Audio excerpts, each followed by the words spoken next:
நீங்கள் பார்த்து கொண்டிருப்பது பப்ளு டிவி. அழகு எப்பொழுதும் ஆபத்துக்கு உதவாது கதை.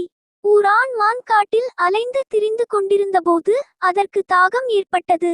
தண்ணீரை தேடி ஒரு குளத்தின் அருகே வந்தது.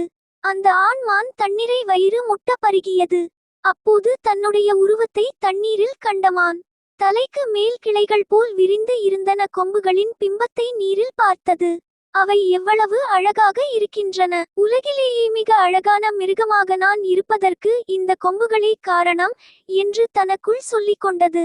சொல்லியவாறு கீழே குனிந்த மான் ஒல்லியான தன்னுடைய கால்களை பார்த்து மிகவும் ஏமாற்றமடைந்தது. இல்லை இல்லை, இந்த கால்கள் என்னை அழகில்லாதவனாக்குகின்றன. உலகிலேயே அழகான மிருகமாக நானாக இருக்க முடியாது என்று சொல்லி வருந்தியது. மரங்களுக்கு பின்னால் நின்றவாறு பசியோடு இருந்த புலி ஒன்று சத்தம் இல்லாமல் மானை பார்த்து கொண்டிருந்தது. மானை நோக்கி மிக மெதுவாக நகர்ந்து வந்தது. உயரமாக வளர்ந்திருந்த புட்கள் சரசரத்தன. தன் எண்ணங்களில் மூழ்கியிருந்த மான் புலி நெருங்குவதை கவனிக்கவில்லை. புலி மானை பிடிக்க பாய்ந்தது. திடுக்கிட்ட மான் மிக வேகமாக ஓடத் துவங்கியது. புலியிடமிருந்து தப்பித்து 4 கால் பாய்ச்சலில் அதிவேகமாக ஓடியது. புலி மிகவும் பின்னால் துரத்தி கொண்டு வந்தது. இனிமேல் துரத்தினாலும் மானை பிடிக்க முடியாது என்று புலி முடிவு செய்த நேரத்தில் மானின் கொம்புகள் ஒரு மரக்கிளையில் சிக்கிக்கொண்டன. மரக்கிளையில் இருந்து விடுபட மான் மிகவும் முயற்சி செய்தது.